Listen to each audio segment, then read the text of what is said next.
पिछले दर्स में पहली ताकरात में आप लोगों ने हजरत अबू बकर रजी अल्लाह तआला अन्हु अनहा थोड़ा आज संभाल लो मेरे से, तो उनकी आप लोगों ने सीरत सुनी। दूसरी ताकरात में हम लोगों ने अमान से हजरत उमर रजी अल्लाह तआला अन्हा जो दूसरे खलीफा थे उनकी हजरत उमर रजी अल्लाह तआला अन्हु की सीरत आप लोगों ने सुनी। आज जो तीसरी ताकरात है हम इंशाअल्लाह तीसरे खलीफा हजरत उस्मान बिन अफ़्फ़ान रजी अल्लाह तआला अन्हु की सीरत, उनकी जिंदगी को डिटेल 1 घंटे में रखना तो बहुत ज्यादा मुश्किल है। हम हाइलाइट्स को देखते हुए जाएंगे, हम मेन पॉइंट्स को देखते हुए जाएंगे कि उनकी जिंदगी का तौर तरीका कैसे था और किस तरीके से उन्होंने जिंदगी गुजारी। अगर इसमें ये देखेंगे हम लोगों को ये बात पता चलती है, जब हजरत उस्मान का नाम हम लोग सुनते हैं तो हम ये समझते हैं कि सिर्फ हुजूर से ससुर और दामाद का रिश्ता था, इसके अलावा भी उनके रिश्ते थे। तो बहुत कम लोगों को ये बात पता है। हम लोगों को सिर्फ ये बात पता है कि उनकी जो बेटी थी बीबी रुकैया और उम्मे कुलसूम, उनसे उनकी शादी हुई थी एक के बाद एक, उनका इंतकाल होने के बाद। लेकिन अगर आप उनकी सीरत का मुताला करेंगे तो आपको ये बात पता चलेगी कि हजरत उस्मान के जो बिन अफ़्फ़ान उनके वालिद का नाम था और वो ईमान लाने से पहले ही मर गए। हुजूर सल्लल्लाहु अलैहि वसल्लम की रिसालत उन्होंने जब अपना मैं रसूल हूं करके बोलने से पहले ही इस्लाम आने से पहले ही मर गए। और अफ़्फ़ान जो है वो है हजरत अबू सुफियान के कजन भाई। तो एक ये रिश्ता हुआ अल्लाह के नबी को। दूसरा रिश्ता ये हुआ जो बीबी अरवा थी, जो हजरत उस्मान की वालिदा थी, ये नबी करीम सल्लल्लाहु अलैहि वसल्लम की कजन सिस्टर थी। तो उस लिहाज से हजरत नबी करीम सल्लल्लाहु अलैहि वसल्लम हजरत उस्मान के मामू हुए। हजरत अब्दुल्ला जो नबी करीम सल्लल्लाहु अलैहि वसल्लम के वालिद थे, उनकी बहन थी बीबी अरवा, उनके बेटे थे उस्मान। तो ये बेसिकली मामू हुए हजरत अब्दुल्ला की बहन, उनकी बेटी अरवा थी, उनके बेटे हजरत उस्मान थे। तो नबी करीम सल्लल्लाहु अलैहि वसल्लम की कजिन सिस्टर हुई बीबी अरवा। तो मामू भांजे का रिश्ता है हजरत उस्मान और नबी करीम सल्लल्लाहु अलैहि वसल्लम में, जिसमें मामू नबी करीम सल्लल्लाहु अलैहि वसल्लम है। इसके आगे अगर हम लोग बढ़ते हैं तो उमर नबी करीम सल्लल्लाहु अलैहि वसल्लम से 5 या 6 साल छोटे थे हजरत उस्मान गनी रजी अल्लाह तआला। और अगर उनकी शख्सियत को बयान करने के लिए जाए तो मुफस्सिरीन ने ये कहा है कि he used to look very similar to नबी करीम सल्लल्लाहु अलैहि वसल्लम। ज्यादा चौड़े नहीं, ज्यादा मोटे नहीं, ज्यादा गिड्ढे नहीं, ज्यादा लंबे नहीं, दरमियान का ये। और फिजिकली एंड फेशियल एक्सप्रेशंस और फेस उनका ऑलमोस्ट नबी करीम सल्लल्लाहु अलैहि वसल्लम के सर का दिखता था हजरत उस्मान। और बचपन से उनका किरदार और बचपन से उनकी खूबसूरती और उनके जो आदतें थे इतनी ज्यादा अच्छी थी कि अगर बोलेंगे तो आज कैसा बोलते हैं कि दिखने में शाहरुख खान सर का है, सलमान खान सर का है, राइट। एक हम एक कंपैरिजन दे रहे हैं।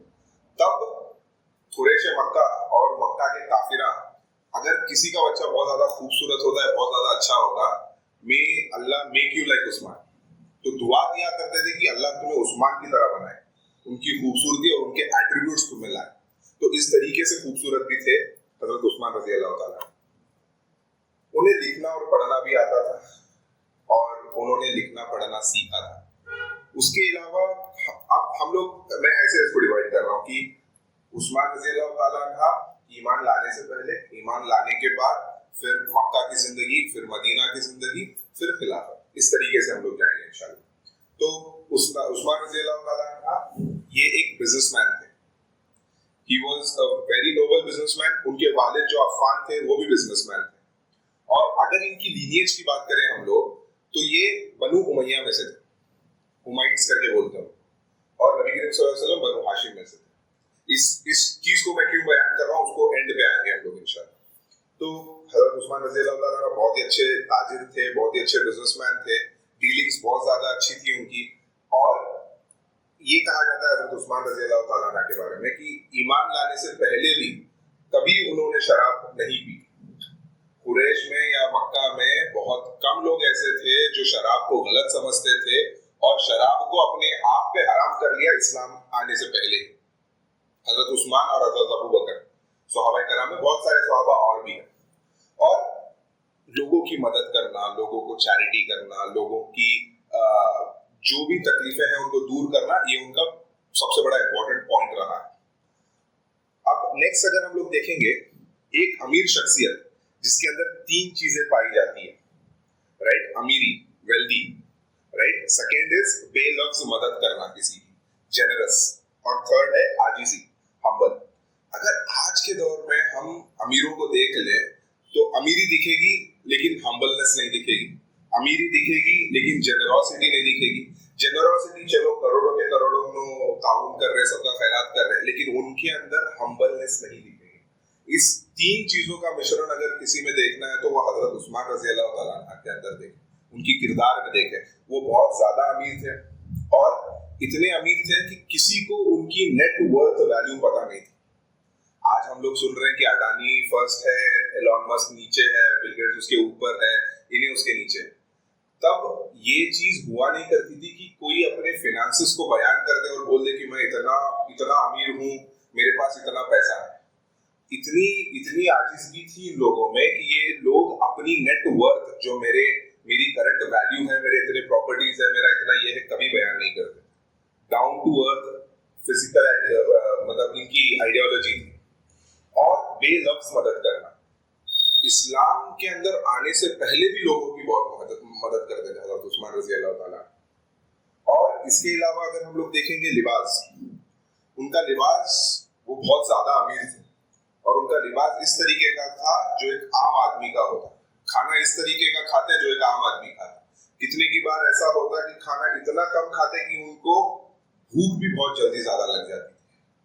तो आप अगर ये देखें कि आज के दौर में आप मेरे को दिखाओ एक अमीर जो इस तरीके का किरदार रखता है, उनके कपड़ों से, उनके गाड़ियों से, उनके हर एक चीज से पता चल जाता है उनकी मतलब तकब्बुर या दिखावा दिख कर आता है।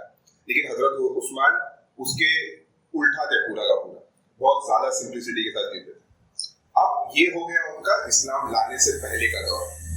अगर हम लोग इस्लाम लाने का दौर अगर हम लोग देखेंगे इंशाल्लाह, तो दावत कैसा पहुंची, किस तरीके से ईमान लाए। तो जो बीबी सौदा है, बीबी सौदा उनकी खाला है हजरत उस्मान की, उनसे भी उनको ये बात पहुंची थी कि एक नबी आया है जो ये कह रहा है कि एक अल्लाह है और वो उसका रसूल है, बुत परस्ती गलत है। और ये बात सुनकर जब वो घर से निकलते हैं तो हजरत अबू बकर से मुलाकात होती है उनसे। थोड़े रिवायतों में ये भी आया है, थोड़े नरेशंस में ये भी आया कि दोनों लोग शाम से ट्रैवल कर रहे थे वापस बिजनेस ट्रिप से, तभी दावत की बात हुई। थोड़े इसमें ये भी आया है कि मक्के में ही थे और हजरत अबू बकर से बात होती है कि क्या हुआ था कि तुम टेंशन में दिख रहे।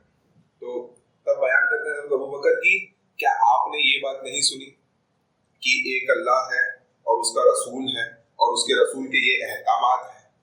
तो हजरत उस्मान पूछते हैं कि कौन है वो रसूल। तो हजरत अबू बकर कहते हैं कि वो नबी करीम सल्लल्लाहु अलैहि वसल्लम मोहम्मद बिन अब्दुल्लाह है। तो ये कहते हैं कि हाँ वो तो सादिक और अमीन है। और तभी उसी वक्त, अब ये आप एक इमेजिन करो कि हजरत अबू बकर और हजरत उस्मान बात कर रहे हैं और नबी करीम सल्लल्लाहु अलैहि वसल्लम का उधर से दौर हो रहा है और हजरत नबी करीम सल्लल्लाहु अलैहि वसल्लम ये कहते हैं कि उस्मान तुम अल्लाह की राह में आ जाओ और जन्नत की तरफ आ जाओ और जहन्नम से बच जाओ। और जैसे ही ये अल्फाज नबी करीम सल्लल्लाहु अलैहि वसल्लम के हजरत उस्मान सुनते हैं, there is no questioning, there is nothing to be asked, अशहदु अन ला इलाहा इल्लल्लाह अशहदु अन्ना मुहम्मद रसूलुल्लाह, ईमान ला लेते हैं। अब ये बात आज के दौर में आप सोचिए, अगर कोई अमीर जो एक बड़े कबीले का एक बड़ा स्पोक्स पर्सन है वो अगर ईमान लाता है तो अपने फिनेंशियल्स के बारे में कितना सोचेगा।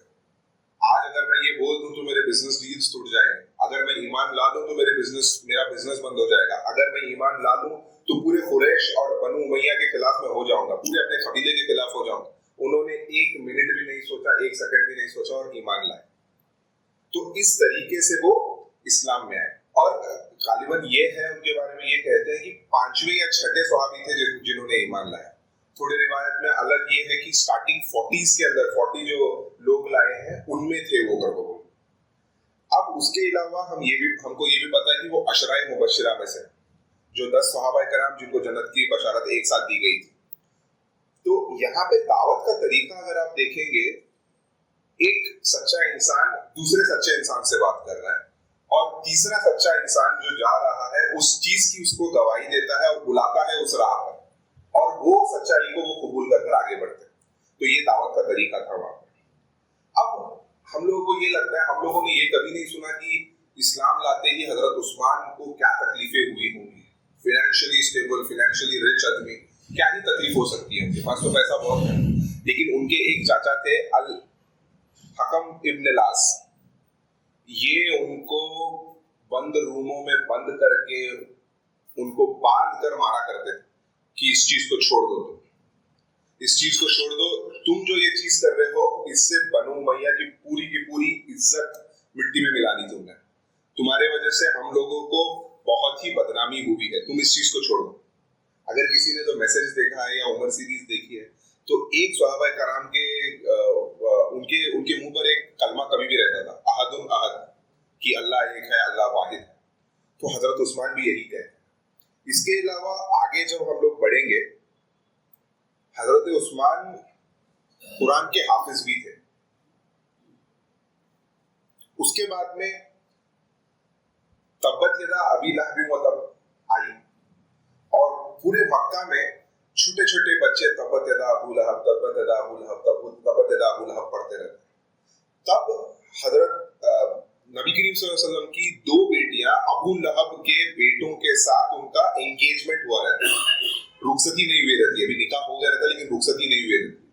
अब इस गुस्से में जो तब्बत यदा अबू लहब आया तो अबू लहब कहता है अपने बेटों से कि उनकी दोनों बेटियों को डिवोर्स दे दो, और दोनों को डिवोर्स दिया जाता है। अब जब हजरत उस्मान को ये बात पता चलती है कि नबी करीम सल्लल्लाहु अलैहि वसल्लम की बेटियां बीबी रुकैया और उम्मे कुलसूम को डिवोर्स दे दिया गया है, तो हजरत उस्मान प्रपोजल देते हैं कि मैं आपकी बेटी बीबी रुकैया से शादी करना चाहता हूँ। और यहाँ पे नबी करीम सल्लल्लाहु अलैहि वसल्लम और बीबी खुदैजतुल कुबरा के लिए बहुत ही खुशखबरी की बात ये होती है और वो उनका निकाह उनके साथ कराता है। तो अब इसके अंदर कॉन्ट्रडिक्शंस ये भी है, क्या बीबी रुकैया हजरत उस्मान की पहली बीवी थी या दूसरी बीवी थी? थोड़े मुफस्सिरीन लिखते हैं कि वो पहली ही बीवी थी, उससे पहले उनकी शादी नहीं हुई थी। तो ये हो गया उनकी शादी का मसला। जैसे ईमान लाए, ईमान लाने के बाद में जो तकालीफ आए, उसके बाद में उनकी अज़वाजी जिंदगी के बारे में हम लोगों ने बात की। अब नबी करीम सल्लल्लाहु अलैहि वसल्लम ने हुक्म दिया कि आप लोग थोड़े लोग यहाँ से हिजरत कीजिए अबसीनिया। अब अबसीनिया जहाँ का नज्जाशी जो बादशाह रहता है वहां पर हिजरत कीजिए, वहां पे आप लोगों के लिए आसानी होगी। और इसमें अगर हम लोग देखेंगे तो 12 मर्द या 4 औरतें, 4 या 6 इसके अंदर भी थोड़ा सा इख्तलाफ है, लेकिन 12 मर्द और 6 या 4 औरतें। अब इन लोगों का टीम लीडर बनाया जाता है हजरत उस्मान और कहा जाता है कि आप हिजरत कीजिए अबसीनिया की तरफ। तो वो लोग जाते हैं अबसीनिया और वहां पर रहते हैं 3 महीने के लिए। 3 महीने के बाद में उनको ये अफवाह पहुंचती है कि सारा का सारा मक्का ईमान ला चुका है, अब क्या इधर रहने की जरूरत नहीं है, वापस जाएंगे हम लोग। तो पूरे के पूरे सहाबाए कराम वापस अबसीनिया के से मक्का की तरफ आते हैं। जब मक्का के नजदीक होते हैं तो ये उनको बात पता चलती है कि ये एक अफवाह थी, ये झूठ था। फिर भी वो लोग मक्का एंटर करते हैं। उसके बाद में अगर हम लोग देखेंगे तो फिर हुजूर सल्लल्लाहु अलैहि वसल्लम थोड़े महीनों के बाद फिर से हुक्म देते हैं कि आप लोग अबसीनिया जाइए, वापस से हिजरत कीजिए। अब सेकेंड टाइम हिजरत हो रही है हजरत उस्मान की। 102 सहाबाए कराम जाते हैं उसके अंदर और उसके अंदर फिर से हजरत उस्मान गनी रज़ी अल्लाह तआला अन्हु को लीडर बनाया जाता है। अब ये जो हम लोग मैसेज या उमर सीरीज में देखते हैं कि जाफर रज़ी अल्लाह तआला अन्हा और जो नज्जाशी का जो डायलॉग एक्सचेंज होता है कि यहाँ से एक खुरैश से एक लीडर आता है और कहता है कि हमारे थोड़े गुलाम भाग कर आए। नज्जाशी से कहता है आकर, अबसीनिया के किंग से, वो कहता है कि कौन है वो, बुलाओ उनको। और वहां पे वो डायलॉग होता है जाफर रज़ी अल्लाह तआला अन्हा का और नज्जाशी का, और वहां पर वो ईमान भी कबूल करता है, मतलब जाहिरन नहीं करता लेकिन ईमान कबूल करता है और इनकार कर देता है कुरैश के एम्बेसडर को ये कहते हुए कि हम लोग नहीं भेजेंगे इन लोगों को, ये जब तक चाहे यहाँ पर रहे। फिर 1-2 साल के लिए वो वहां पर रहते हैं और उसके बाद में वापस मक्का को आते हैं। अब मक्का से जैसे ही नबी करीम सल्लल्लाहु अलैहि वसल्लम हिजरत करते हैं उसी तरीके से हजरत उस्मान भी हिजरत करते हैं मदीना की तरफ। और जब हम लोग ये देखते हैं कि हिजरत होने के बाद लास्ट टाइम हम लोगों ने डॉक्टर रिजवान से सुना कि एक्सेप्टेंस कैसे मिली और किस तरीके से हुआ, and he being a businessman he didn't come without anything. He being a businessman, he didn't really come without leaving everything behind. वो बिजनेसमैन थे, उनके जो कंटेनर्स और आज के जमाने में अगर मैं कहूँ, आज की जुबानी में कहूँ तो एक ऊंट जो था एक बेसिकली एक ट्रैवलिंग असिस्टेंट था, वो कंटेनर की तरह था, वो जाता था माल लेकर जाता था, माल लेकर आता था और उसको राइड करने वाला एक आदमी था। तो इसी तरीके से उनका बिजनेस चलता है। अब मक्का को ट्रांजिशन होने के बाद जो सबसे पहली चीज होती है वो है जंग बदर। आप लोगों को ये बात जानकर हैरानी होगी कि हजरत उस्मान रजी अल्लाह तआला अन्हा बदरी सहाबी है और जो माले गनीमत आता है उसमें अल्लाह के नबी उनको हिस्सा भी देते हैं। लेकिन आपको ये भी जानकर हैरानी होगी कि जंग बदर में उन्होंने शरीक नहीं किया, उन्होंने जंग बदर लड़ने गए नहीं। नबी करीम सल्लल्लाहु अलैहि वसल्लम उनको ये कहते हैं कि बीबी रुकैया की तबीयत बहुत ज्यादा खराब है, आप रुक जाइए। और एक सहाबी है उसामा बोले, उनको भी छोड़कर जाते हैं ये कहते हुए कि आप हजरत उस्मान की मदद कीजिए, बीबी रुकैया की तबीयत बहुत ज्यादा खराब होती है। लेकिन हजरत उस्मान इस बात पे गमशुदा होते हैं कि मैं कैसे रुक जाऊं जब 313 जा रहे हैं लड़ने के लिए। तो उस पर यह कहा जाता है कि नहीं, आप रुकिए, ये हुक्म है मेरा, आप रुकिए, आपको जंगे बदर का सवाब मिलेगा और जो माले गनीमत आएगी उसमें आपको ये भी मिलेगा, आप बदरी ही कहलाओगे। तो ये एक चीज हजरत उस्मान से हुई है माशाल्लाह, और उनको उस चीज का फायदा भी पहुंचा है। और जिस दिन बदर हम लोग जीतते हैं उसी दिन बीबी रुकैया रजी अल्लाह तआला अन्हा का इंतकाल होता है। अब जब नबी करीम सल्लल्लाहु अलैहि वसल्लम वापस आते हैं तो हम लोग को ये पता चलता है कि नबी करीम सल्लल्लाहु अलैहि वसल्लम आने के बाद उनको भी ये पता चलता है कि ऑलरेडी बीबी रुकैया का इंतकाल हो गया है, उनकी तदफीन हो गई है। तो नबी करीम सल्लल्लाहु अलैहि वसल्लम कब्रिस्तान जाते हैं और देखते हैं कि इनका ऑलरेडी इंतकाल हो गया है। और हजरत उस्मान को बहुत ज्यादा क्या ये बोलते हैं कि वो बहुत ज्यादा सैड हो गए थे, एक हिसाब से बहुत ज्यादा मायूस हो गए थे। तो उनको बेसिकली वापस से अल्लाह के रसूल सल्लल्लाहु अलैहि वसल्लम ये कहते हैं कि आप डरिए मत, आपको अच्छा और अच्छा रिश्ते मिलेंगे इंशाअल्लाह करके। और हजरत उस्मान को डेथ मतलब इस बात से ये नाराजगी होती है कि मेरा जो रिश्ता था नबी करीम सल्लल्लाहु अलैहि वसल्लम के साथ, ये रिश्ता टूट गया। इस चीज से वो गमशुदा होते हैं। ऐसा नहीं कि मतलब मेरी बीवी मर गई इसलिए गमशुदा है, बीवी मर गई उसका तो गम है, लेकिन नबी करीम सल्लल्लाहु अलैहि वसल्लम के साथ जो ताल्लुकात थे, जो रिश्ता था, उस रिश्ते के टूटने पर उनको बहुत ये होता है, गम होता है। अब इसके बाद में हम लोगों को ये पता चलता है कि जो उनके दूसरे अहलिया हैं जो कि उम्मे कुलसूम है, तो नबी करीम सल्लल्लाहु अलैहि वसल्लम को ये हुक्म आता है जिब्राइल अमीन से कि अपनी दूसरी बेटी उम्मे कुलसूम को नबी करीम हजरत उस्मान के निकाह में दीजिए। और फिर नबी करीम सल्लल्लाहु अलैहि वसल्लम हजरत उस्मान का और उम्मे कुलसूम का निकाह कराते हैं। अब यहाँ से डिराइव होता है ज़ुन्नूरैन, दो नूरों वाला। हजरत उस्मान रजी अल्लाह तआला अन्हा पूरे दुनिया में वाहिद शख्सियत है जिसने नबी की 2 बेटियों को शादी किया, एक साथ नहीं, एक के बाद एक के इंतकाल के बाद। ये फजीलत पूरे दुनिया में किसी और शख्सियत को नहीं मिली। एक ये एग्जाम्पल है ज़ुन्नूरैन का। अब हम लोग थोड़ा सा ये देखेंगे कि ज़ुन्नूरैन का मतलब क्या है, 2 नूरों वाला। अब इसकी तशरीह में शाह वलीउल्लाह दहलवी ने ये कहा है कि ज़ुन्नूरैन जो ये हम लोग पढ़ रहे हैं, यहाँ पर कुरान की एक आयत का मैं हवाला लूंगा जिसके अंदर सूरह निसा में आयत नंबर 69 में अल्लाह ताला ये कहता है,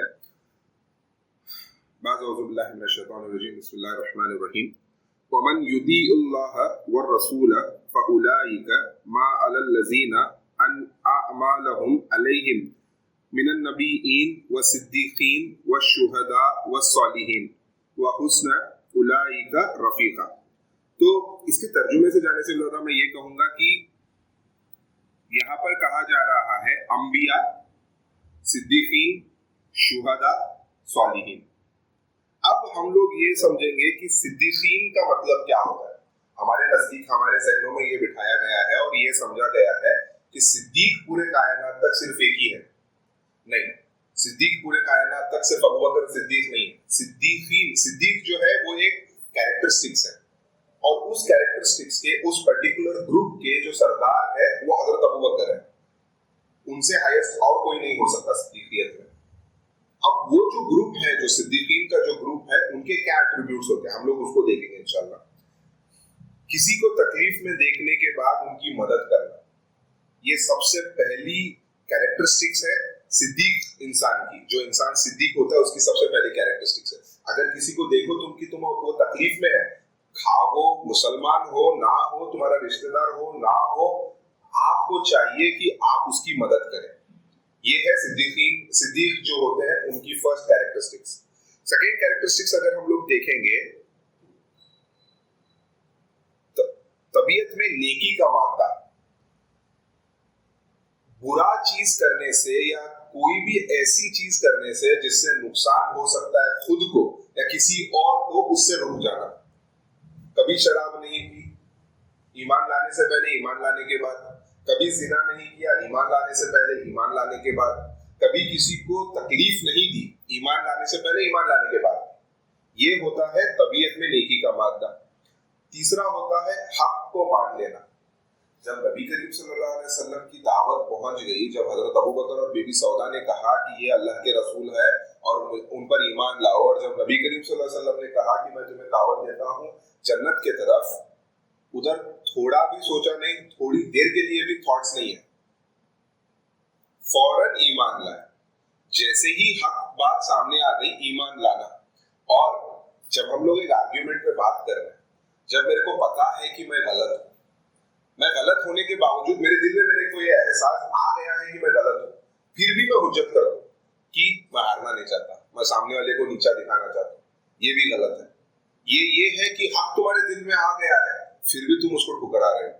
हम इसलिए आर्ग्यू करते हैं ताकि हम हमारा मतलब ये होना बोले, हमारे दिल में, हमारा दिल में मालूम पड़ रहा है कि हमें गलत है, फिर भी हम लोग ये करते हैं।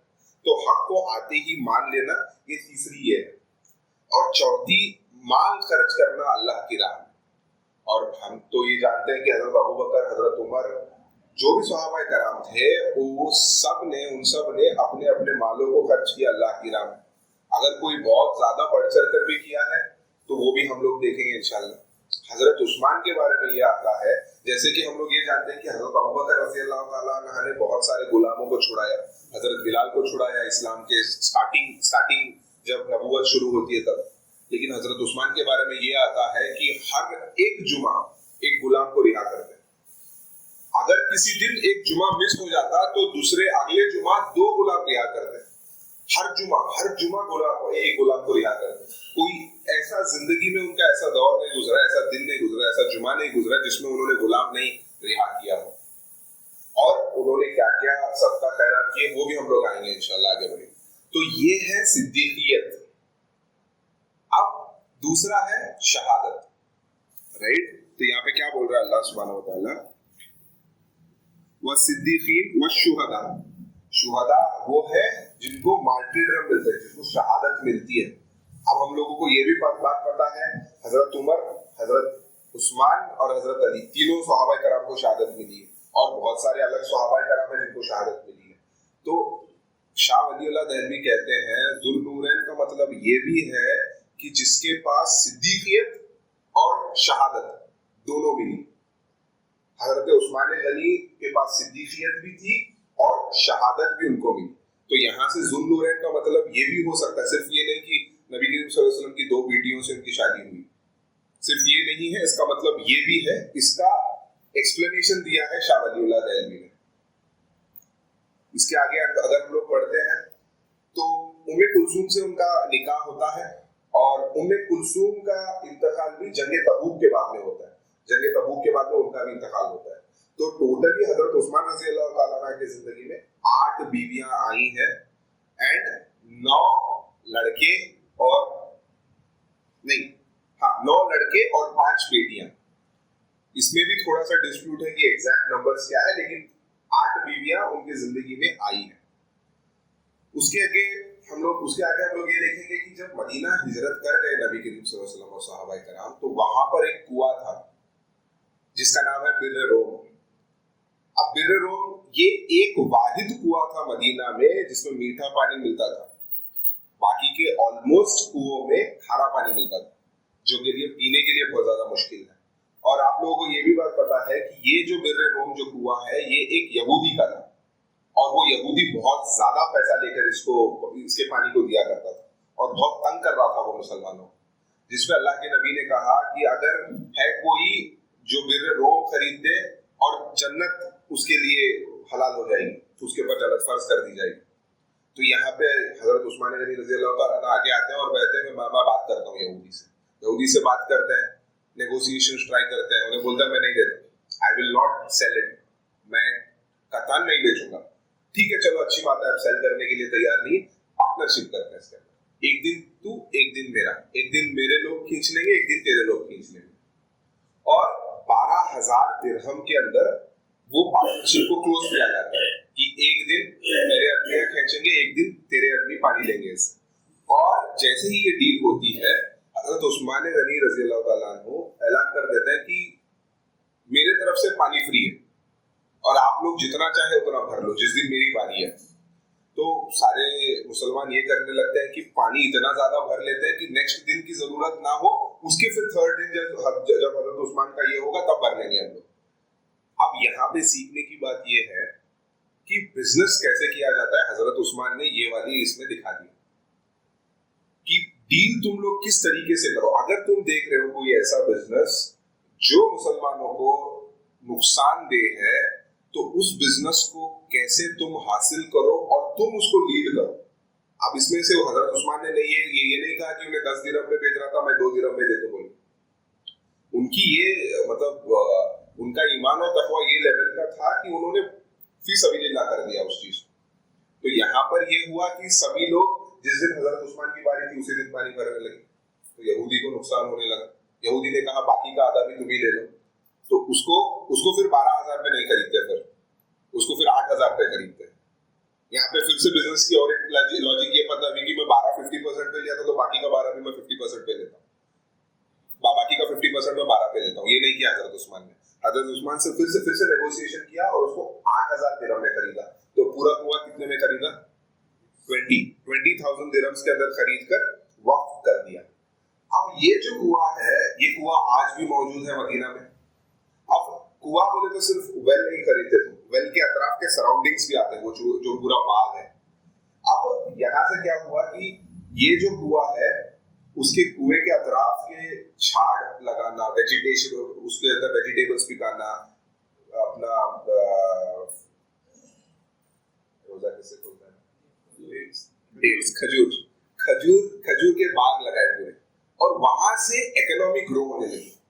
आज भी उस्मान बिन अफ्फान, वक्त ऑफ उस्मान बिन अफ्फान बोल के एक अकाउंट है मदीना में जिसके अंदर करीबन 50 मिलियन रियाल्स हर साल जनरेट होते हैं। अब मस्जिद नबवी के नजदीक जो बड़े बड़े होटल हैं उसमें से भी ये जो पैसा कमाया गया उसके अंदर से वो होटल भी बनाए गए। तो बोलने का मकसद ये है कि आज तक तब जो सदका खैरात किया था उसका आज तक चल रहा है, उस तरीके का उसका इस्तेमाल किया गया। उसके बाद में हम लोग देखते हैं नबी करीम सल्लल्लाहु अलैहि वसल्लम ये कहते हैं कि मुसलमानों की तादाद जो है वो बढ़ रही है। अब इसके लिए हम लोगों को मस्जिद नबवी को चौड़ा करना पड़ेगा, बड़ा करना पड़ेगा।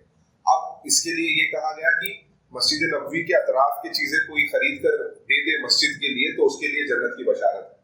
फिर हजरत उस्मान आगे आए और उसको खरीदा 10,000 दिरहम के अंदर। वहां के मस्जिद के तौसी में भी हजरत उस्मान ने हेल्प किया। उसके बाद में हम लोग देखते हैं कि सुलह हुदैबिया का मौका आता है। यहाँ से हुजूर सल्लल्लाहु अलैहि वसल्लम और सहाबाए कराम उम्रे के लिए निकलते हैं, और उम्रे के लिए जब जाते हैं तो मक्का वालों को ये बात पता चलती है कि हुजूर सल्लल्लाहु अलैहि वसल्लम अपने कबीले वालों अपने मुसलमानों के साथ उम्रे के लिए आ रहे हैं, तो उनको रोक दिया जाता है। और एक एम्बेसडर आता है, बातचीत होती है। लास्ट में ये होता है कि हजरत उस्मान को भेजा जाता है कुरैश के पास कि जाकर उनको समझाइए कि हम लोग तलवार या हथियार के साथ नहीं आ रहे, हम लोग बस उम्रा की नीयत से आ रहे हैं, हम लोग को उम्रा की इजाजत दी जाए।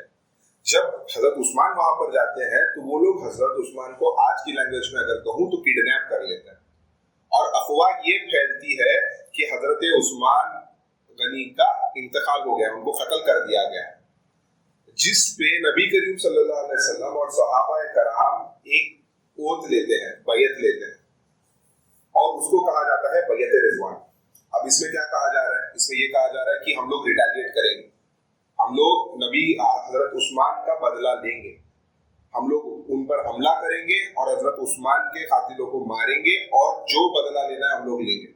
अब बैयत रिजवान में ये होता है कि सब सहाबा कराम नबी करीम सल्लल्लाहु अलैहि वसल्लम के हाथ पर बैयत करते हैं, इस चीज प्रॉमिस लेते हैं, ओथ लेते हैं। लास्ट में अल्लाह के नबी करीम सल्लल्लाहु अलैहि वसल्लम अपना हाथ रखते हैं, उस पर दूसरा अपना हाथ रख के कहते हैं ये है उस्मान की कसम जो मैंने ले ली, उस्मान की तरफ से मैंने ये बैयत कर ली है, तो ये है बैयत रिजवान।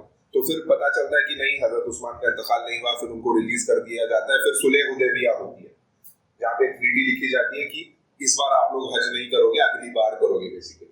तो ये सुलह हुदैबिया का वाकया। उसके बाद में हम लोग देखते हैं कि जंग तबूक, जो जिसके अंदर हजरत अबू बकर और हजरत उस्मान का नाम बहुत आता है कि हजरत अबू बकर अपना पूरा घर साफ कर लेकर आया, और क्या छोड़ा है अपने बच्चों के लिए, अपने घर वालों के लिए, अल्लाह और उसके रसूल का नाम। और हजरत उमर आधा का आधा, जो भी अपने पास है उसका आधा का आधा लेकर आते हैं और कहते हैं कि मैं आज अबू बकर से बाजी मार जाऊं। इसी जंग के अंदर, ये जो जंग थी ये फर्ज थी, इसके अंदर ये कहा गया कि आप सभी को लड़ना है इसके अंदर, और सभी को कंट्रीब्यूट करना है। और हजरत उस्मान गनी रज़ी अल्लाह तआला अन्हु आगे बढ़कर कहते हैं हमारी जो फौज है वो 30,000 लोगों की है, इसके अंदर 1/3 आदमी की जिम्मेदारी मैं अकेला लेता हूँ, 10,000 आदमी की जिम्मेदारी मैं अकेला लेता हूँ, उनका खाना, उनके कपड़े, उनके एमिनेशन मतलब तलवार जो भी है, तीर कमान, सब कुछ, इसकी जिम्मेदारी मैं अकेला लेता हूँ। उसके बाद में अल्लाह के नबी कहता है उस्मान हमको कैश माल की जरूरत है, ये तो तुम ले लिए ठीक है, बहुत अच्छी बात है, हमको माल की जरूरत है। तो हजरत उस्मान घर के तरफ जाते हैं और आते हैं और 1000 दीनार नबी करीम सल्लल्लाहु अलैहि वसल्लम को लाकर देते हैं, उसके साथ साथ 1000 कैमल्स और 70 घोड़े लाकर देते हैं। वो जो 1/3 आर्मी की जो ये दी थी उन्होंने कि मैं इसका पूरा ख्याल रखूंगा, उसके साथ साथ 1000 ऊंटे, 70 घोड़े और 1000 दीनार दिए गए थे। और अल्लाह के नबी इतने खुश होते हैं कि उनके गाल मुबारक लाल हो जाते हैं खुशी से। और जो ये दिरहम दिए हैं, दीनार दिए गए हैं, अल्लाह के नबी उसको उठा के ऐसे रखते हैं और कहते हैं आज के बाद उस्मान जो कर ले, उसका कोई अमल जाया नहीं जाएगा, उसको पकड़ नहीं होगी, उसको जन्नत की बशारत। ये तीसरी जन्नत की बशारत मिली थी हजरत उस्मान गनी रज़ी अल्लाह तआला। इसके बाद में अगर हम लोग देखते हैं नबी करीम सल्लल्लाहु अलैहि वसल्लम का इंतकाल होता है, फिर हजरत अबू बकर का हम लोगों ने देखा कि हजरत अबू बकर किस तरीके से खिलाफत को संभालते हैं, फिर हजरत उमर रज़ी अल्लाह तआला अन्हु किस तरीके से खिलाफत को संभालते हैं। हजरत उमर रज़ी अल्लाह तआला अन्हु की खिलाफत में ये होता है कि कहत आता है, ड्राउट, कहत आता है। तो कहत के अंदर ये होता है कि अब जो मक्का और मदीना के लोग हैं इनके पास खाने को खाना नहीं है, इस तरीके की हालात होते हैं। और उस समय आज के जमाने में अगर मैं कहूँ कोविड हो गया है, आपके पास खाने के लिए खाना नहीं है, और एक इंसान 1000 कंटेनर्स भर को खाना लेकर आया और उसके पास पूरे बिजनेसमैन आके ये बोलते हैं तू कितने में खरीदा, 100 रुपए, मैं तो 200 देता हूँ, नहीं मेरे को उससे अच्छी डील मिली, 300 देता हूँ, 400 देता हूँ, 500 देता हूँ। हजरत उस्मान कहते हैं कि नहीं, मैं किसी को भी नहीं देता हूँ, ये मैं अल्लाह की राह में फी सबिलिल्लाह खर्च कर। अब आप सोचिए है कोई जिसने ये किया है आज के दौर में। कोविड तो हम लोगों ने देख लिया ना, कोविड और कहत को हम लोग इजीली रिलेट कर सकते हैं।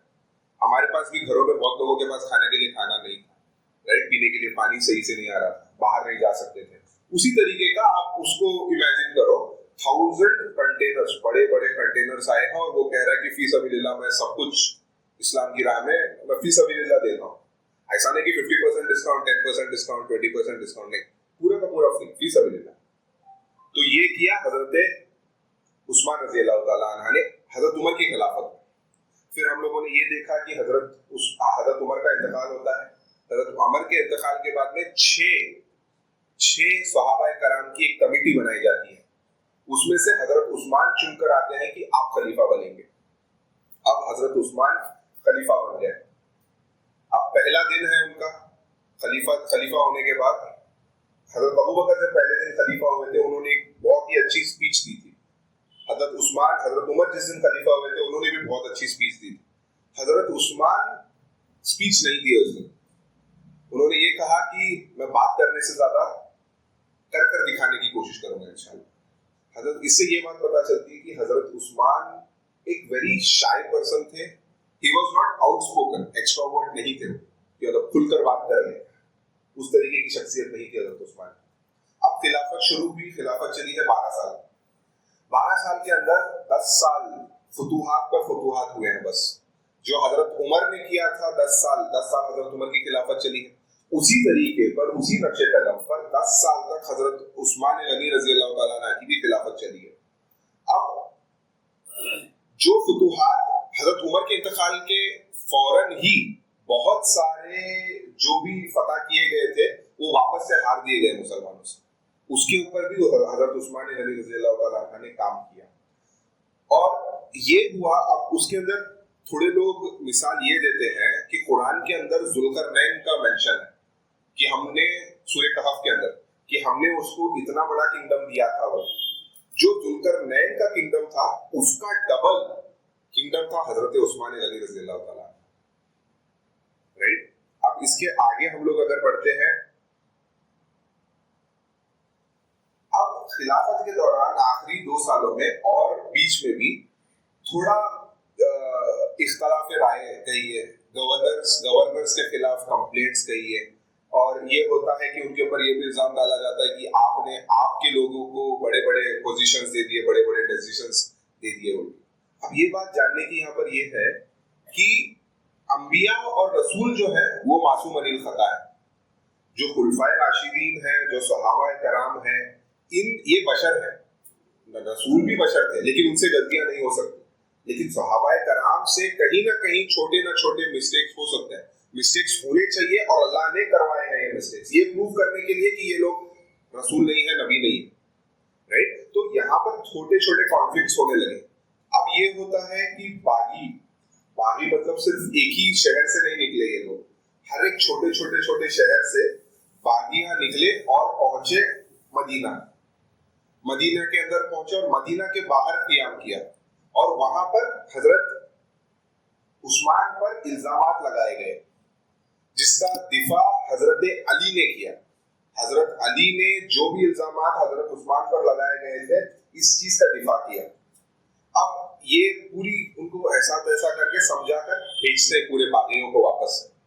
जब ये लोग वापस जाते रहते हैं, अचानक से फिर वापस आ जाते हैं लोग, इजिप्ट के तरफ जाते रहते हैं लोग, इजिप्ट से फिर वापस आते हैं।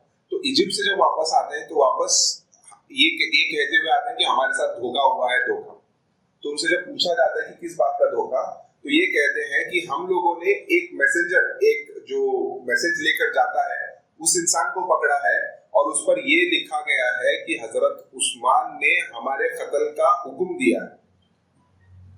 जो कि हजरत उस्मान से जब पूछा जाता है तो हजरत उसके ऊपर हजरत उस्मान की मोहर भी रहती, सील भी रहती है। तो जब हजरत उस्मान से पूछा जाता है तो हजरत उस्मान कहते हैं कि नहीं, मैंने ऐसा नहीं किया है, ये किसी और की साजिश है जिसने मेरी सील यहाँ पर इस्तेमाल की। थोड़े मुफस्सिरीन और थोड़े हिस्ट्री के अंदर ये कहा जाता है कि उनके जो गुलाम थे मरवान, उन्होंने किया है ये चीज। अब उसके बाद में क्या होता है, यहाँ से आप सोचिए एक किंग, एक खलीफा जिसकी हुकूमत जुल्करनैन से भी ज्यादा डबल है, 75% ऑफ द वर्ल्ड पे कवर्ड है। अब उनके खिलाफ एक ग्रुप ऑफ पीपल अपने एलिगेशंस डाल रहे हैं। तो उसमें ये होता है कि हजरत उस्मान का स्टैंड ये रहता है, 300 लोग रहते, बस वो लोग जो बागियां रहते 300 लोग रहते, हजरत उस्मान का स्टैंड ये रहता है कि मैं अपनी जात के लिए, अपना जस्टिफिकेशन देने के लिए दूसरे मुसलमान का खून नहीं बहाऊंगा। नॉर्थ से गवर्नर कह रहा है आप अब बोलो हम आर्मी लेके आके उनको खत्म कर दें। ईस्ट से गवर्नर कह रहा है, वेस्ट से गवर्नर कह रहा है, साउथ से गवर्नर कह रहा है, लेकिन हजरत उस्मान ने ये कहा कि मेरे लिए उनके इल्जामात मेरे पर है, उनकी जाती दुश्मनी मेरे साथ है, तो इसमें मैं नहीं चाहता कि मैं किसी और मुसलमान का खून बहाऊं। तो हजरत उस्मान ने इस चीज से रोक दिया। अब यहाँ पर यहूदियों ने भी बहुत बड़ा गेम खेला है। जो मैं ये कह रहा था कि बनु उमैया और बनु हाशिम, उन्होंने ये कहा कि खिलाफत तो बनु हाशिम में आनी चाहिए थी और वो हजरत अली को आनी थी और हजरत उस्मान को नहीं आनी थी। तो ये भी एक गेम खेला गया। अब इसमें हम लोग ये देखते हैं, हजरत उस्मान से ये कहा जाता है कि आप खिलाफत छोड़ दीजिए, आप you have to resign from your position. और हजरत उस्मान कहते हैं, अमीरुल मोमिनीन हजरत उस्मान कहते हैं कि नहीं, मैं खिलाफत नहीं छोड़ूंगा। मुझे अल्लाह के नबी ने कहा था कि तुमको एक जिरा पहनाई जाएगी और तुमसे वो जिरा उतारने की कोशिश भी की जाएगी और तुमको वो जिरा नहीं उतारना है। अब जिरा से मकसूद यहाँ पर खिलाफत है कि तुमको खिलाफत अदा की जाएगी और खिलाफत तुमसे छीनने की कोशिश भी की जाएगी और तुमको खिलाफत नहीं छोड़नी है, तुमको खलीफा बनकर रहना है। ये अल्लाह के नबी की एक पेशेंट गोई थी हजरत उस्मान के लिए। अब ये होता है कि ये जो बागियां हैं, ये हजरत उस्मान के घर के अतराफ, घर के सराउंडिंग 300 लोग ये करते हैं, प्रोटेस्ट की तरह समझ लीजिए, या एक उनको बेसिकली सील करते हैं। हजरत उस्मान को सील कर दिया जाता है और हजरत उस्मान रोज अब चाहता वक्त का खलीफा, तो 300 लोगों को मारना कितनी बड़ी बात थी उनके लिए, लेकिन उनके अंदर ये था कि मैं इस दुनिया का सबसे पहला इंसान नहीं बनना चाहता जो एक मुसलमान होकर दूसरे मुसलमान का खून बहाए। उनके बीच में डिफरेंसेस थे, वो बात अलग है, लेकिन मुसलमान तो वो लोग थे, इसीलिए हजरत उस्मान ने ये नहीं किया। अब आगे हम लोग अगर बढ़ते हैं तो हजरत उस्मान को कहा जाता है कि कभी 40 डेज या 50 डेज तक उनको सील कर रखा गया था कंप्लीटली। अब हजरत उस्मान अपने घर के छत पर आते हैं और कहते हैं कि किस बात पर तुम लोग मेरा कत्ल करने की कोशिश कर रहे हो, या किस बात से मेरे से नाराज हो, किस बात पर मेरे पर ये ऐलान कर दिया कि तुम्हारा कत्ल कर देंगे। उनके पूछते हैं कि इस्लाम के अंदर तो 3 चीजों पर कत्ल है, अगर कोई ईमान लाए और गिर जाए, जो है मुर्तद। क्या मैं मुर्तद हूं? मैं मुर्तद तो नहीं। अगर कोई जिना कर दे और उसकी अगर हद में तुम उसको मार दो तो ये चलेगा, क्या मैंने जिना किया है? नहीं। और क्या मैंने किसी का कत्ल किया है नाहक? अगर मैंने किसी का नाहक कत्ल किया है तो आप पर मेरा कत्ल हलाल है। तो हजरत उस्मान 40 दिन तक मुसलसल अपने टेरेस पर आते हैं और उनको समझाने की ये कोशिश करते हैं कि आप लोग ये छोड़ दो, मत करो इस चीज को। और फिर एक तिरमिज़ी और मिशकात के अंदर ये भी हदीस है जिसमें हजरत अबू बकर ने हजरत उस्मान ने कहा टेरेस पर आकर, अपने टेरेस पर आकर वापस से, कि क्या तुम ये नहीं जानते कि जब बिर्र रोम का अल्लाह के नबी ने कहा था कि कोई उसे खरीद लो और जन्नत की बशारत ले ले, क्या मैंने ये नहीं किया? मैंने उम्मत मुस्लिमा के लिए, मुसलमानों के लिए पानी खरीदा। आज तुम मेरे घर से पानी तुम लोगों ने बंद कर दिया, मीठा पानी बंद कर दिया, मेरे घर में पानी नहीं है, राइट? मैंने खरीदा था 20,000 दिरहम देकर, और तब अल्लाह के नबी ने मुझे बशारत दी थी। क्या दी थी क्या नहीं दी थी? ये सवाल एक डायलॉग हो रहा है बागियों के साथ, और बागियां कहते हैं हाँ बेशक आपने किया था और आपको बशारत मिली थी, सही है। फिर कहते हैं कि मस्जिद नबवी की तौसी के लिए जब अल्लाह के नबी ने कहा तो क्या मैंने तौसी नहीं की और क्या मुझे जन्नत की बशारत नहीं मिली? हाँ, आपको जन्नत की बशारत मिली। तो फिर आज तुम मुझे मस्जिद नबवी जाने से रोक रहे हो, जिस मस्जिद की तौसी मैंने की थी, जिसकी मुझे जन्नत की बशारत मिली, तुम लोग रोक रहे हो मुझे उस चीज से। तीसरी चीज हजरत उस्मान ने गिनाई, क्या जंग तबूक के मौके पर जब फिनांस की जरूरत थी, क्या मैंने फिनांस नहीं किया था जंग? और आज ये है मुझे जन्नत की बशारत मिलने के बावजूद तुम खुद जो उस बात के गवाही दे रहे हो, तुम खुद मेरे खिलाफ हो। आज हजरत उस्मान ये भी गिनाते हैं उस चीज से। अब यहाँ पर सोचने की बात ये है, और हजरत उस्मान उनसे ये भी कहते हैं क्या मैं अशरा मुबशरा में से नहीं हूँ, क्या मैं बदरी सहाबी नहीं हूँ। तो हर एक चीज को हाँ कह रहे हैं। हाँ कैसे कह रहे हैं, हाँ क्यों कह रहे हैं? क्योंकि वो मुसलमान ही थे, क्योंकि उनको पता था कि जो भी हजरत उस्मान कह रहे हैं वो सही है। लेकिन उसके बाद में एंड में ये कहते हैं कि हाँ आपको बशारत तो मिली थी, लेकिन अब जो आपने ये किया है खिलाफत के दौरान ये गलत है, इसके लिए हम आपका कत्ल करना चाहते हैं, क्योंकि आपने हमारे कत्ल का हुक्म दिया, अब हम आपको कत्ल करेंगे। ये उनके बीच में डायलॉग चलते रहे। अब आप इमेजिन करो वक्त का बादशाह 75 कवरिंग 75% ऑफ द वर्ल्ड, उनका घर है, उनके घर के अतराफ 300 लोग हैं, और दरवाजे का पहरा कौन दे रहा है? हजरत हसन हुसैन और हजरत तलहा, और एक सहाबी है मुझे नाम नहीं याद आ रहा है। 4 सहाबी दरवाजे का पहरा दे रहे हैं। अब उनके घर जब बीबी उम्मे हबीबा जब पानी लेकर जाने की कोशिश करते हैं कि पानी पहुंचा दे हजरत उस्मान तक, पानी नहीं ले जाने दिया जाता। अगर ले जाने दिया भी जाता तो 1 दिन का पानी या 2 दिन का पानी बस पीने के लिए। तो ये है हालत, ये किया हमारे मुसलमानों ने अपने मुस्लिम हुक्मरान के खिलाफ। अब हम लोग आते हैं कि हजरत उस्मान को शहीद कब किया गया, कैसे किया गया और क्या मौका था। बड़े बड़े सहाबाए कराम हज के लिए निकलते हैं। हजरत अली थे यहाँ पर, हजरत अली मदीने में ही थे, बीबी उम्मे हतुल मोमिनीन बीबी आयशा हज के लिए निकलती है, और बहुत सारे लोग हज पर निकलते हैं। और उनको ये बात पता चलती है कि अगर हज से ये लोग वापस आ गए तो उसके बाद हम लोगों को मौका नहीं मिलेगा हजरत उस्मान पर अटैक करने का। तो ये दौरान अब ये होता है कि सामने हजरत हसन और हुसैन के साथ हाथापाई होती है, उनको घायल किया जाता है। फिर एक बागी जो ऊपर से सीलिंग से नीचे आकर पीछे की दीवार से अंदर आता है, और हजरत उस्मान क्या कर रहे हैं तब? हजरत उस्मान रोजे में है और हजरत उस्मान कुरान पढ़ रहे हैं, और आकर हजरत उस्मान की दाढ़ी पकड़ता है, दाढ़ी खींचता है, जिस पर हजरत उस्मान ये कहते हैं कि इस दाढ़ी की इज्जत तेरा बाप करता था, इस दाढ़ी को छोड़ दे। इससे बात ये भी पता चलती है, मैं नाम नहीं लेना चाहता कि किस सहाबी ने किया था, लेकिन ये है मतलब ये हुआ है। तो वो लोग अपनी मतलब उनकी गैरत जरा जाग जाती है और वो लोग छोड़ देते हैं। अब इजिप्ट से ट्रेंड किलर्स आया था बेसिकली, ट्रेंड किलर्स। तो first person he comes from the back, और जैसे ही हजरत उस्मान को ये बात पता चलती है कि उन पर अटैक होने वाला है, तो अपनी इजार का नाड़ा घट करते हैं, अपनी हया को बचाते हैं, और उन पर पीछे से एक रॉड से सर पर मारा जाता है, फर्स्ट वार, जिससे खून का एक फवारा फैलता है। दूसरी बार उनके पेट के अंदर कौन है? ये वक्त का खलीफा जिसने पानियां दी, जिसने पैसा दिया, जिसने सब कुछ दिया, उसके पेट के अंदर छुरा मारता है। उतने से बस नहीं होता उनको, उनकी छाती पर बैठकर 6 बार छुरा मारकर कहते हैं कि 3 बार अल्लाह के लिए मारा, 3 बार मैंने अपने नफ्स के लिए तुझे मारा। बस इतने पे नहीं रुकते वो लोग।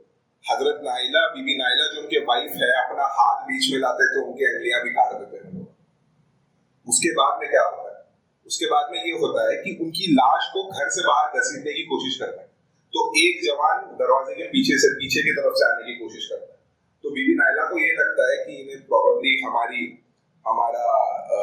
दिफा के लिए आया है, हमारे हेल्प के लिए आया है। तो हजरत उस्मान का चेहरा पूरा खून से वगैरह था, तो बीबी नाइला हजरत उस्मान के चेहरे पर अपना स्कार्फ निकाल कर डालते हैं कि उनका चेहरा ना दिखे सब लोगों को।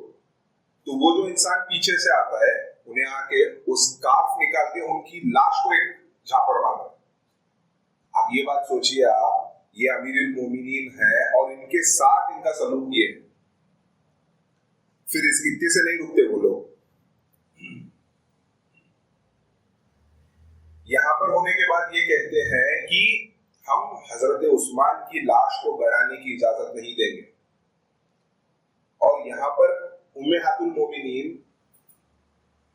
बीबी हबीबा आकर ये ऐलान करती है कि अगर तुम उस्मान की लाश हमें नहीं दोगे गड़ाने के लिए, तो मैं उम्मे हातुल मोमिनीन मदीनों के अंदर अपने बाल खोलकर निकलूंगी और मस्जिद नबवी पर आकर ऐलान करूंगी, और तुम हमें ये देना चाहिए, हम लोग दफनाने की इजाजत देना चाहिए।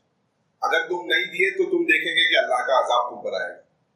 और इस चीज से वो जो बागियां रहते हैं वो डर जाता है किसी, और हजरत उस्मान की लाश दे देते।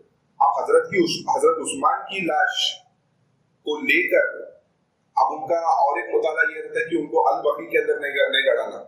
अल बकी जन्नतुल बकी जिसे हमें कहते हैं, अल बकी के अंदर उनको नहीं गड़ाना। किसके साथ हो रहा है? वक्त का खलीफा जिसने सब कुछ लुटा दिया अपना ऑलमोस्ट, उनके साथ ये रवैया है। अब उनकी जब लाश लेकर चले हैं सहाबाए कराम, तो उनकी लाश पर भी पत्थर बरसाए जा रहे हैं। और कितने लोगों ने पढ़ी है। आज उम्मत मुस्लिमा ये कहती है कि फला हाफिज साहब की नमाज जनाजा में 15,000, 20,000, 25,000 लोग आते हैं और जन्नती नहीं। इस बेसिस पे आप लोग किसी को जन्नती और जहन्नमी करार नहीं दे सकते। कल को गैरा का अगर कौन भी बढ़ेगा, आप देखेंगे लाखों के लाख लोग आएंगे। तो उससे ये नहीं है। 17 पीपल, सिर्फ 17 लोगों ने हजरत उस्मान की नमाज जनाजा पढ़ाई, फिर उनका तदफीन हो गया। यहाँ पर मैं ये बात को हाईलाइट करने की कोशिश करूंगा कि हम लोग 10,000 देकर, 15,000 देकर हमारे रिश्तेदारों की मदद कर हम लोग ऐसा जताते हैं कि हमें उनकी जिंदगियां खरीद ली। जो सहाबे अपनी जिंदगी की हर एक चीज लुटा दी है, उनके साथ ये हो रहा है। और हमारा ये है कि 5 रुपए किसे भी दिए, 10 रुपए किसे भी दिए बोले तो हम लोग इस तरीके से हमारी तोड़ क्या रहे इस तरीके से बात करते हैं। हम लोग भूले तुम्हारे बाप को हमें ये करे थे, वो करे थे, गिनाते हम लोग। और हमारी सहाबाए कराम की हिस्ट्री अगर हम लोग उठाकर देखेंगे तो पता चलेगा कि हम लोगों का एक मुसलमान का किरदार किस तरीके से होना चाहिए। और जब हजरत उस्मान का खून गिरा है, जब वापस से आते हैं, बीबी आयशा से रिवायत है ये कि जो कुरान हजरत उस्मान पढ़ रहे थे, उस कुरान का जो आयत पर उनका खून पड़ा है, वो आयत है फसयस्बुकुहुमुल्लाहु व हुवस Samiul Aleem, that Allah is sufficient for you, that Allah is sufficient for us, right? तो ये, और उसके बाद में देखा गया कि सारे जितने भी बागियां थे वो बहुत दर्दनाक और बहुत ही जिल्लत वाली मौत मरे। तो ये है हजरत उस्मान गनी रजी अल्लाह ताला अन्हु की सीरत। और जब हजरत अली को इस बात की पता चलती है, हजरत अली मदीने में रहते हैं, कि जब ये बात पता चलती है कि हजरत उस्मान का इंतकाल हो गया है और उनको शहीद हो गया है, हाथ उठाकर आसमान की तरफ दुआ करते हैं, या अल्लाह तू गवाह रहे मैं उस्मान के खातिरों में से नहीं। तो ये थी सरसरी हजरत उस्मान की सीरत।